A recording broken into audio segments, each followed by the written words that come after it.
Hello everyone, welcome to my channel online master ji. मैं हूं गौतम सिंह। मैं आप लोग का मैथ्स का कंप्लीट कोर्स कराने जा रहा हूं। Complete course real number first chapter हम लोगों ने फर्स्ट क्लास में देख लिया है कि कैसे हम लोग को by Euclid's divisions lemma method use करके HCF निकाले, और भी बहुत सारे कुछ बेसिक टर्म भी हम लोगों ने फर्स्ट क्लास में देख चुका है। तो आज हम लोग सेकेंड क्लास में देखेंगे कि रेशनल नंबर का और इरेशनल नंबर, और उसके बाद कुछ 2-3 थ्योरम भी देखेंगे।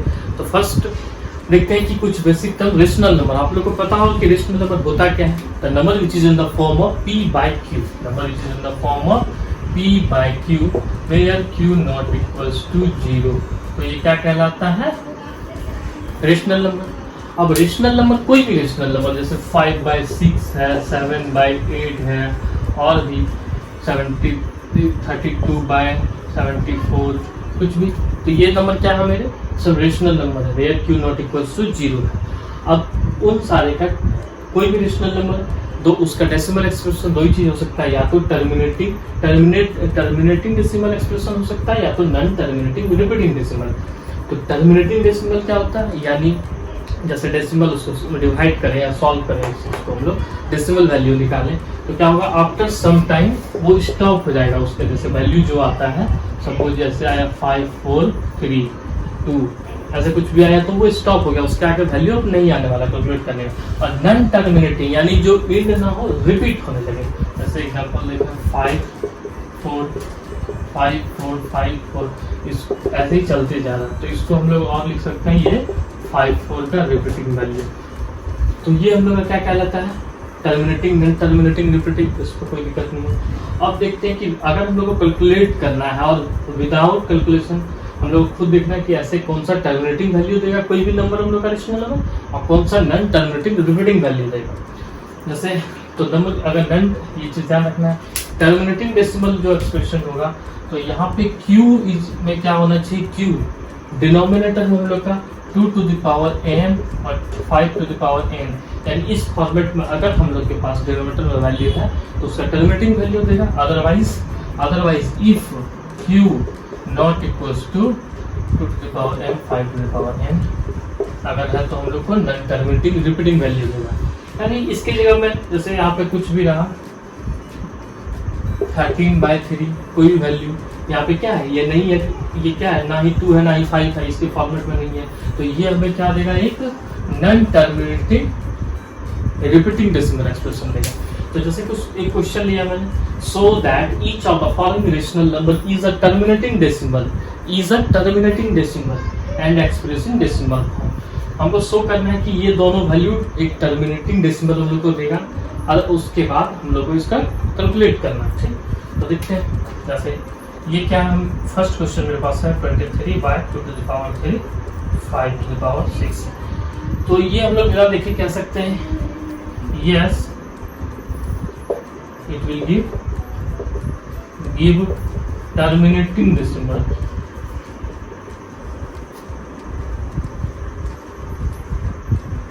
because Q is equals to 2 to the power m 5 to the power n। अब इसका वैल्यू में निकालना तो हम लोग क्या करेंगे? ये पॉइंट आप लिख दीजिए, यानी ये फॉर्मेट में है तो हम लोग बिना अगर बस पूछे विदाउट कैलकुलेशन तो बता सकते हैं कि ये टर्मिनेटिंग वैल्यू देगा।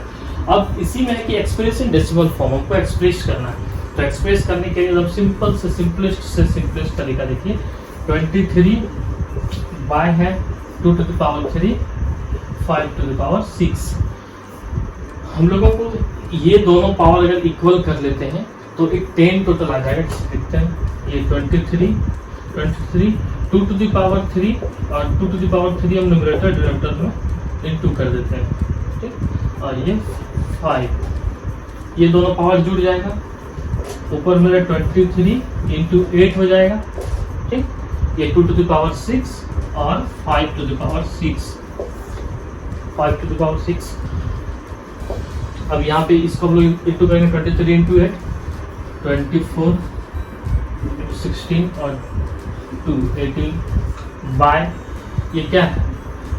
हम लोगों ने देखा है ये एक्सपोनेंट में क्या होता है? अगर a का पावर m और b का पावर m है तो a इंटू b ये n हो जाता है। ये एक्सपोनेंट का फॉर्मूला है, ध्यान होगा। तो यहाँ पे क्या 2 to the 2 इंटू 5 हो जाएगा, पावर में 6 हो जाएगा।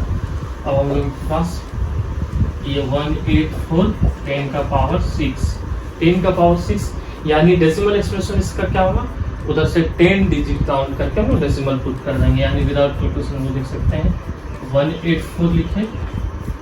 हम लोग को 6 डिजिट चाहिए तो 1 2 3, ये हम लोग का फाइनल वैल्यू हो जाएगा। ठीक, कोई दिक्कत नहीं। अब इसी तरह का आप इसे सॉल्व कर सकते हैं या आसानी से इस तरह का जितना सारा क्वेश्चन लीजिए टर्मिनेटिंग का सारा क्वेश्चन बहुत इजीली बनते जाएगा। ठीक है, तो हमने फिर से कुछ क्वेश्चन लिए हैं। अब देखिए इसमें क्या है, without actual division so that each of the following rational number is a non terminating repeating decimal. अब इसमें से हम लोग को non terminating repeating decimal show करना। तो फर्स्ट क्वेश्चन का सॉल्यूशन देखते हैं। सबसे पहले में हम लोग का क्वेश्चन क्या है, 2 to the power 3। अब हम लोग को देखना है कि न्यूमरेटर का अगर कुछ फैक्टर है तो इसको सबसे पहले सिंपलेस्ट फॉर्म में कन्वर्ट कर लेते हैं। तो इस सिंपलेस्ट से सिंपलेस्ट इससे ज़्यादा छोटा नहीं हो सकता, ये सिंपलेस्ट है। इसका hair 2 and 3 is not factor of 11। ठीक, तो क्या हम लोग देख सकते हैं Q not equals to 2 to the power 5n। So 11 to the power 3 and 3 is a non-terminating repeating decimal। इसी तरह यहाँ पे सेम क्वेश्चन इसमें भी हम लोग देख सकते हैं। इसका लिखेंगे क्या कि it is not in factor of 2 3 and 5 is not factor of 73 और Q not in the format of 2 to the power 5 n m 2 to the power m और 5 to the power n, यानी ये भी क्या हो जाएगा नॉन टर्मिनेटिंग। हम लोग को वैल्यू इसमें कैलकुलेट नहीं करना, बस शो करना है कि ये क्या है या नहीं है, विदाउट एक्चुअल कैलकुलेशन। कैलकुलेट करके वैल्यू निकालने का जरूरत है नहीं। ठीक, तो बस आपको ये दिखाना है कि ये क्या नॉन टर्मिनेटिंग रिपीटिंग डेसिमल किस आधार पे है या किस रीजन से है। तो हम लोग बस ये बताएं जैसे आपको उसी के आधार पे। अब हमने लिया है कि एक्सप्रेस इस टाइप का भी क्वेश्चन आपको दिखेगा या express each of the following as a fraction in the simplest form, ऐसा क्वेश्चन है। फर्स्ट क्वेश्चन है आपका क्या है, 0.24 का रिपीटिंग, 0.24 का रिपीटिंग। हम लोग को इसका सिंपलेस्ट फॉर्म में कन्वर्ट करना है, यानी रेशनल नंबर के फॉर्मेट में डालना है। तो लेट क्या करेंगे इस टाइप के क्वेश्चन को, let x is equal to 0.24 का repeating. So x is equal to repeating है तो इसको हम लोग 24 ऐसे लिख सकते हैं। इक्वेशन 1 इसको मान लेते हैं। ठीक, अब देखते हैं नाउ क्या करेंगे, मल्टीप्लाई। देखिए इस टाइप के क्वेश्चन बस ध्यान ये देना आपको कि डेसिमल के बाद कितना डिजिट है और कितना डिजिट है उसके अकॉर्डिंग फिर हम लोगों के उसके कितना डिजिट पर रिपीटिंग है तो उतना 10 से एक स्टेप करके पढ़िए, या तो फिर इसका एक बार में मल्टीप्लाई कर दीजिए। जैसे इस टाइप का सारा क्वेश्चन आप लोगों ने क्लास 9 में पढ़ चुका होगा, एकदम बहुत इजीली सिंपलेस्ट तरीका से वहाँ पे। तो यहाँ पे क्या करना है, इसको मल्टीप्लाई बाय 100, इसको हम लोग 100 से करते हैं ना, multiply by 100 in equation 1। Equation 1 में हम लोग मल्टीप्लाई कर देते हैं तो क्या मिलेगा, इधर 100x इधर मिलेगा हम लोग को 100 से मल्टीप्लाई करेंगे तो 24 पहले इधर शिफ्ट हो जाएगा, फिर से ये तो इधर 24 रिपीट होते जाएंगे, कोई दिक्कत नहीं है। अब हम लोग को देखना ये है मेरा मेन हम लोग का मकसद होना चाहिए कि डेसिमल के बाद का वैल्यू सेम हो जाना चाहिए। तो यहाँ पे देखिए कि 24 का रिपीटिंग आ रहा है। नाउ क्या करेंगे, नाउ फ्रॉम इक्वेशन 1 and 2 क्या करेंगे हम लोग, नाउ फ्रॉम इक्वेशन 1 and 2 हम सब्ट्रैक्ट कर देंगे हम लोग, सब्ट्रैक्टिंग। तो 100x में से x माइनस करेंगे और 24 का रिपीटिंग में से 0.24 का रिपीटिंग माइनस करेंगे। तो डेसिमल के बाद यहाँ पर 24 यहाँ पर 24, यानी उधर पूरा कैंसिल, बचा 24 इधर और इधर हम लोग के पास बचा 99, x is equals to 99x, x is equals to 24/99। ये सिंपलेस्ट से सिंपलेस्ट रेशनल फॉर्मेट में। तो इस पैटर्न का फॉलो करके हम लोग नेक्स्ट क्वेश्चन को भी बहुत इजीली बना सकते हैं। तो देखिए हम लोगों ने रेशनल नंबर का टर्मिनेटिंग नॉन टर्मिनेटिंग डेसिमल देख लिया। अब एक थ्योरम है, इससे पहले थ्योरम से पहले क्या है, हम लोग इरेशनल नंबर। तो इरेशनल आपको पता होगा कि रेशनल जो नहीं है वो इरेशनल है नाम से ही, लेकिन पता कैसे करेंगे। तो जो हम लोग पहला कंडीशन अगर इरेशनल पता करना है, फर्स्ट में इरेशनल नंबर का फर्स्ट कंडीशन कैसे कि डेसिमल एक्सप्रेशन जिसका नॉन टर्मिनेटिंग नॉन रिपीटिंग नाम से ध्यान रखिएगा, non terminating non repeating decimal expression नाम है इरेशनल नंबर।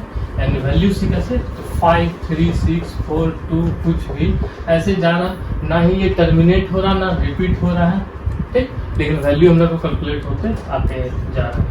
सेकेंड केस में हम लोग का ये m, यहाँ पे ये क्या इरेशनल वैल्यू हम लोग को देगा कब, जब ये एक integer m is a positive integer, m is not a, and दूसरा कंडीशन नॉट अ परफेक्ट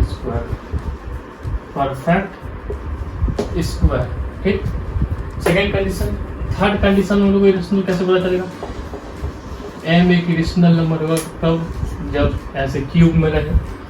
तो यहाँ भी m एक पॉजिटिव इंटीजर होना चाहिए, और दूसरा पॉजिटिव इंटीजर, दूसरा m is not a perfect cube, not perfect cube. तो इरेशनल एग्जांपल में अगर इसका हम लोग देखें तो क्या √7 मेरा एक इरेशनल नंबर है। 7 एक पॉजिटिव इंटीजर है और 7 is not a perfect square. यहाँ भी अगर हम लोग ले लें 11, तो it's not a perfect cube, ना ही ये, और ये पॉजिटिव इंटीजर है, तो ये मेरा क्या हो जाएगा, एक इरेशनल वैल्यू है। तो ये इरेशनल आपको ऐसे देख के कैलकुलेट करना है। अब एक थ्योरम है आपका, हर बुक एनसीईआरटी में भी है, आर्ट्स अग्रवाल में भी थ्योरम 1 है। तो आप इस थ्योरम का यूज करके हम लोग कुछ क्वेश्चन को समझेंगे। क्वेश्चन क्या समझेंगे कि अगर कोई प्राइम नंबर a स्क्वायर को डिवाइड करता है तो वो a को भी डिवाइड करेगा।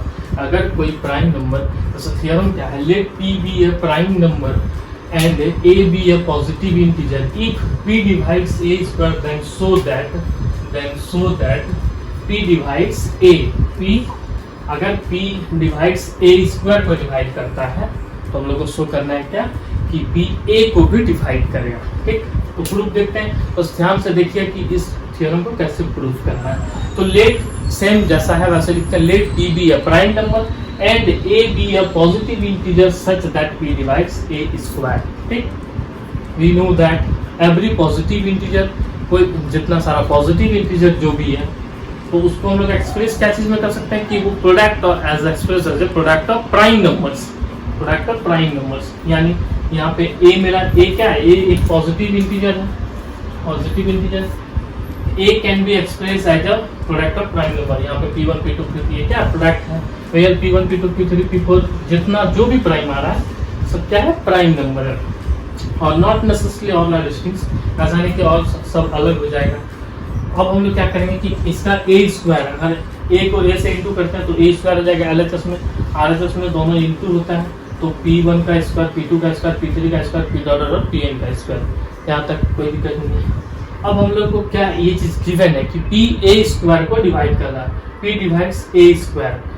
अब यहाँ पे p क्या है, इसी में से ये p1 p2 p3 p1 में इसी में से कोई एक p वैल्यू है, तो p is a prime factor of a square का एक p, अगर यहाँ पे a स्क्वायर है, यहाँ पे क्या है, ये p1 यानी इसी का एक प्राइम फैक्टर है, फैक्टर का स्क्वायर वैल्यू है, तो p is a prime factor of a square. तो इससे क्या पता चल रहा है कि p डिवाइड करेगा a को भी डिवाइड कर देगा। आज हम लोग कह सकते हैं p डिवाइड्स a स्क्वायर, इसलिए p डिवाइड्स ये। इस थ्योरम को बस एक दो बार प्रैक्टिस कीजिएगा, बस कुछ नहीं है, इसी के सहारे फिर और एक तो क्वेश्चन जो है बहुत इजीली बनते जाएगा। बस ध्यान ये रखना है कि अगर p किसी a स्क्वायर को डिवाइड करता है तो p डिवाइड्स करेगा, इसका यूज करेंगे, ठीक है। चलिए, ठीक है, तो हमने नेक्स्ट एक थ्योरम लिया, बहुत ही इंपॉर्टेंट थ्योरम है, कहीं किसी बुक में थियोरम में किसी में क्वेश्चन है एनसीईआरटी या आरडी शर्मा किसी में भी लिखिए, तो ये अगर आपको प्रूव करने आ गया तो उसके बाद आपके पास कोई भी अगर रेशनल नंबर प्रूव करने दे तो बहुत इजीली प्रूव कर लीजिएगा। तो क्वेश्चन क्या है, prove that √2 is a rational number.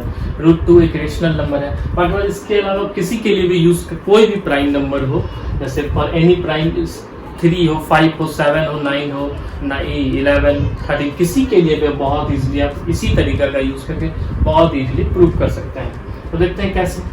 तो हम लोग क्या करते हैं कि हम लोग को एज्यूम करना पड़ेगा जस्ट इसका अपोजिट, कि अगर ये रेशनल साबित करना है, प्रूफ करना है, तो हम लोग इरेशनल साबित करना है, तो हम लोग इसको लेट कर लेंगे कि ये रेशनल नंबर है। ठीक, तो लेट करते हैं कि रेशनल नंबर है, लेकिन कुछ ऐसा सिचुएशन क्रिएट होगा कि ये रेशनल, ये लगेगा कि रेशनल है ही नहीं, ये रेशनल है ही नहीं, इसकी वजह से हम लोग को कॉन्ट्राडिक्ट करना पड़ेगा, विवाद हो जाता है। तो उसको समझते हैं भाई। ठीक, क्या है कि लेट इफ पॉसिबल लेट, हम लोग क्या किए, लेट टू ये rational number and let it simplest है। तो अगर कोई रेशनल नंबर है तो उसका सिंपलेस्ट फॉर्म क्या हो जाएगा, a/b। कोई भी रेशनल नंबर होता है उसका सिंपलेस्ट फॉर्म a/b होता है, where a and b are positive integer, b not equals to 0। ठीक, देन और उसका सिंपलेस्ट बोल दिया, यानी उससे सिंपलेस्ट मतलब उसको और काट छाट के छोटा नहीं कर सकते हैं। जैसे ये 2/3, तो ये सिंपलेस्ट फॉर्म हो गया 2/3, ये मेरा सिंपलेस्ट फॉर्म हो गया। ठीक, इसको और छोटा नहीं कर सकते हैं। Having no common factor other than 1, तो क्या है कि देन a and b हम लोग का integer having no common factor other than 1 and b not equals to 0। ठीक, नाउ तो अब हम लोग देखते हैं कि अगर हम लोग इसको सपोज कर चुके हैं, ठीक, तो √2 इज इक्वल्स टू क्या हो जाएगा, a/b √2। अब हम लोग on squaring both side, on squaring we get, अगर हम लोग दोनों साइड स्क्वायर कर देते हैं तो हम लोग को क्या मिलेगा, √2 का स्क्वायर 2, a का स्क्वायर बाय b का स्क्वायर, इधर मल्टीप्लाई हो जाएगा 2b स्क्वायर a स्क्वायर। यहाँ पे क्या देखते हैं कि अब ये क्या है, एक इंटीजर है, अब इसका ये सिंपलेस्ट फॉर्म में आ चुका है। अब यहाँ से अगर ये दोनों वैल्यू इक्वल है तो तभी पॉसिबल है जब 2 इसको a स्क्वायर को डिवाइड कर देगा, 2 डिवाइड से स्क्वायर। ठीक, अगर 2 डिवाइड से, पिछले वाला थ्योरम में लिखे कि अगर कोई वैल्यू अगर a स्क्वायर को डिवाइड करता है, कोई प्राइम नंबर a स्क्वायर को डिवाइड करता है तो वो a को भी डिवाइड करेगा। थ्योरम हम लोग पिछला वाला में लिखा है a स्क्वायर। नाउ हम लोग क्या करेंगे, let a is equals to 2c, हम लोग इसको मानेंगे कि a क्या है, यहाँ पे a कोई 2c के फॉर्म में, कोई अनदर इंटीजर है c, उस यानी 2 into c के फॉर्म में है। तो यहाँ पे हम लोग पुट करते हैं, putting on equation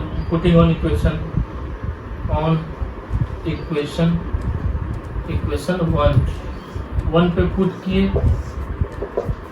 2b square a square या 2c के स्क्वायर, 2 का स्क्वायर 4 और c का होल का किए तो c स्क्वायर हो गया।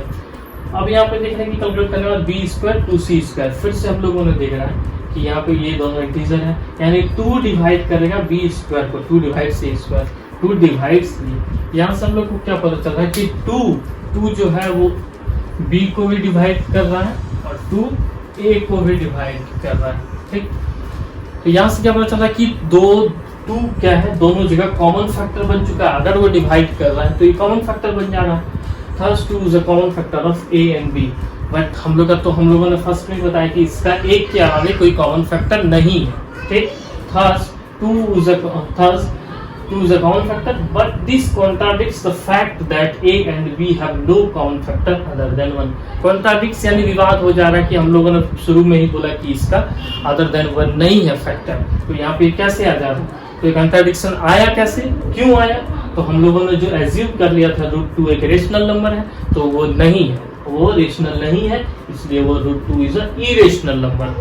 The contradiction arises by assuming that √2 is a rational number, so √2 is a irrational number। तो इस तरह से हम लोग और भी प्राइम नंबर का बहुत इजीली जो भी क्वेश्चन है आप प्रूव कर सकते हैं। ठीक है, देखिए हमने एक लास्ट थ्योरम कहिए या क्वेश्चन कहिए, इसके आधार पर आपका क्वेश्चन जैसे ही बनेगा। तो थ्योरम क्या है कि if a is a rational number and √b is a irrational number, then prove that a plus √b is a irrational number।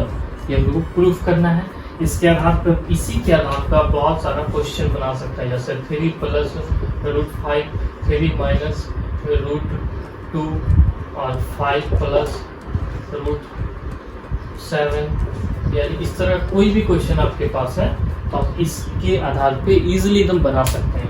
तो कैसे, पहले इस चीज़ को समझते हैं।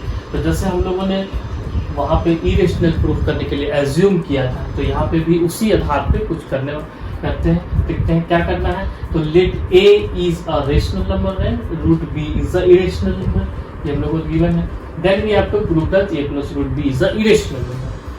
तो हम लोग क्या करेंगे, let if possible let a plus √b is a rational number. हम लोगों ने क्या किया कि जिसको प्रूव करना है उसको हम लोग रेशनल नंबर मान लिए। देन हम लोग के पास क्या हो गया, a plus √b is a rational number and a is already, a क्या हम लोग का, ये ऑलरेडी एक रेशनल नंबर है, a is a rational number. अब हम लोग अगर इसे a प्लस √b और a को अगर माइनस करते हैं, यानी दो रेशनल नंबर का डिफरेंस क्या होता है, रेशनल नंबर ये होता है, ये प्रॉपर्टीज ऑफ रेशनल नंबर है। Difference of two rational number is always क्या होता है, रेशनल नंबर। ठीक, तो a plus √b minus a is a rational number. a minus हो जाएगा, बचेगा √b यहाँ से कैलकुलेट करने के बाद √b is a rational number. लेकिन क्या √b हम लोग का रेशनल नंबर नहीं है, नहीं है, √b क्या है, इरेशनल नंबर है। दिस, तो यहाँ पे कॉन्ट्राडिक्ट आया कैसे, हम लोग ये कैसे हो जा रहा है कि √b निकल जा रहा है एक रेशनल नंबर, तो ये तो नहीं होना चाहिए, √b तो इरेशनल है। तो this contradicts the fact that √b is a irrational number, यानी जो फैक्ट है उस बात से कॉन्ट्राडिक्ट, मतलब विवाद हो जा रहा है कि ये नहीं पॉसिबल है। तो ये कॉन्ट्राडिक्ट्स आया कैसे, क्यों आया, क्योंकि हम लोगों ने एज्यूम कर लिया था कि a प्लस √b एक रेशनल नंबर है। This contradicts arises by assuming that a plus √b is rational number. हम लोग एज्यूम किए थे इसकी वजह से, तो हम लोग कह सकते हैं क्या, हम लोग को कि a प्लस √b एक इरेशनल नंबर है। इसके आधार पर आप जितना सारा क्वेश्चन है, आरसी कटवाल में बहुत सारा क्वेश्चन है, उससे प्रैक्टिस कीजिए। एनसीईआरटी का क्वेश्चन है, उसमें से कुछ क्वेश्चन है एनसीईआरटी का, तो इस सारे क्वेश्चन को आपको प्रैक्टिस करना है एकदम। और इसके पहले वाले जो क्वेश्चन जिसमें हम लोगों ने देखा कि इरेशनल जो साबित करना था √2 आया, तो उसके आधार पर हम लोग सारे को एक एक करके प्रूव कर सकते हैं। तो आज की क्लास हम यहीं पर एंड करते हैं, और अगर आपने चैनल को सब्सक्राइब नहीं किया तो चैनल को सब्सक्राइब कर दें, लाइक करें, अपने दोस्तों तक शेयर करें, और इसके आधार पर आप और सारे क्वेश्चन प्रैक्टिस कर सकते हैं। और उसके बाद अगर किसी को कोई डाउट है तो आप कमेंट बॉक्स में बता सकते हैं। चलिए, थैंक यू।